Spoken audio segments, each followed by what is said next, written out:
ကျွန်တော်သမီးလေးရဲ့8နှစ်မြောက်မွေးနေ့အတွက်အိမ်မှာမိသားစုတွေနဲ့အတူဟင်းတွေချက်ပြုတ်စားတောက်မှာဖြစ်ပါတယ်။ဒါတွေချက်ပြုတ်စားတောက်မလဲဆိုတာကိုတော့လူကြီးမင်းတို့လိုက်လံကြည့်ရှုပေးကြပါ။ uniform ဝတ်လိုက်ပါအောင်မယ်။ကဲလိုက်ခဲ့လို့ရပါကျွန်တော်အမဲသားကင်တုပ်လုံးမှာဖြစ်တဲ့အတွက်အမဲသားမစားတဲ့လူတွေဗီဒီယိုနောက်ကိုကြော်ကြည့်လိုက်လို့ရပါတယ်နော်။စားငရုတ်ကောင်းကြက်သွန်ဖြူမုံကြက်သားမုံပဲငံပြားရဲ့အကြည်တို့ကိုလောင်းပြီးပုတ်ပြီးတော့အဲ့လိုကင်ထားပါတယ်။စီလေးလည်းဖြန်းမိထားပါတယ်မဲသားကိုမိဖို့ပေါ်မှာတောင်လန်မြောက်လန်လှန်ပြီးသွားရင်တော့ကြက်သွားပြီးထင်တာပါပဲဗျာဒီတိုင်းချပေးလိုက်ရင်ကုံသွားမှာဆိုလို့အတုံးလေးတွေလှိလိုက်ပါတယ်လှိထားတဲ့ကြက်သွန်နီလေးထဲစားထဲရတာမုံထဲတမယာတီကိုအားနဲ့ညက်ဇပလင်လှိထားတာလေးထဲတရုတ်နန်နန်လေးတွေဖြူပြီးသွားရင်တော့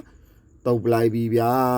ရှယ်ကိုတုပ်နေပြီးတုပ်ပြီးတော့ပကံထဲကိုထည့်ပေးလိုက်ပါပြီကြည့်လိုက်ပါဦးနောက်တစ်မျိုးကတော့ကနန်းလက်မသားတွေပါထုံးစံတိုင်းအရာသားတွေစုံအောင်မှုေးအောင်ထည့်ပြီးသွားပြီဆိုရင်တော့နယ်လိုက်ပါတယ်နယ်ပြီးတော့ကင်းမွန်တွေကိုကျွန်တော်မရမကအတင်းထိုးထဲတယ်ဇွန်းနဲ့ထိုးထဲတယ်လက်နဲ့ထိုးထဲပါတယ်ကင်းမွန်တွေအကုန်လုံးပြောင်းတင်းသွားပြီဆိုရင်တော့ပေါင်းကင်လိုက်ပါတယ်ဗျာကြည့်ပါဦးပေါင်းကင်လေးနောက်တစ်မျိုးချက်မှာတော့ပဇွန်ရဲ့ပြည်ကြီးငါးတွေရဲ့ပြည်ကြီးငါးတွေကိုအေဂျင့်မေလုပ်ပြီးတဲ့အခါမှာတော့ပဲသီးတွေကိုမညီမညာလှိဖြတ်ထားပါတယ်ကနန်းပြောတွေကိုနှစ်ကိုခွဲပေးပြီးတဲ့အခါမှာတော့ air fryer ထဲထည့်ပြီးတော့ကနန်းကင်ကနင်ကန်းကြီးရလာပါပြီဗျာကနင်ကန်းတွေရပြီးသွားရင်တော့စားပဲဥကိုလေရန်ချမ်းလိုက်ပါတယ်နောက်ထပ်ပါဝင်ပစ္စည်းတွေကတော့တခွားသီးရယ်ခရမ်းကျင်သီးရယ်ပဲသီးရယ်ခုနကစီဖူးတွေကိုပြုတ်ထားတာရယ်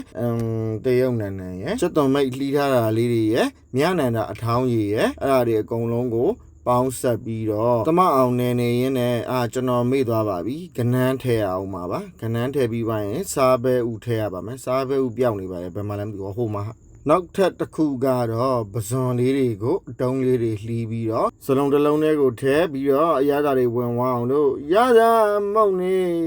ငရုတ်ကောင်းနဲ့ကြက်သွန်ဖြူမုံရဲ့ခရုစီပါတယ်နန်းစီလေးနဲ့ကောမုံလဲထဲကနေထားတယ် sorry ပါဗျာ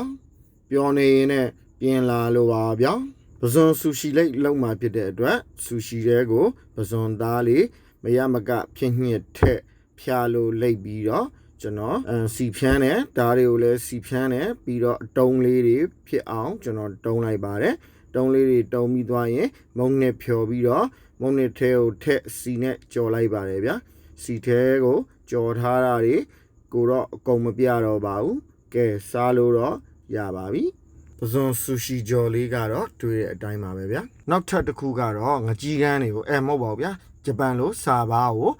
ကြက်သွန်မိတ်ကလေးတွေလှီ ready made လာတဲ့တာကိုယာကီအနှစ်နဲ့လုပ်ထားတာပါဒီစိန်ကြက်သွန်ဖြူဇပလင်တို့ကိုလှီကျင်လို့လှီပြီးွားရင်တော့ငဖယ်လုံးဟင်းတွေကိုပြစ်ထည့်လိုက်ပါတယ်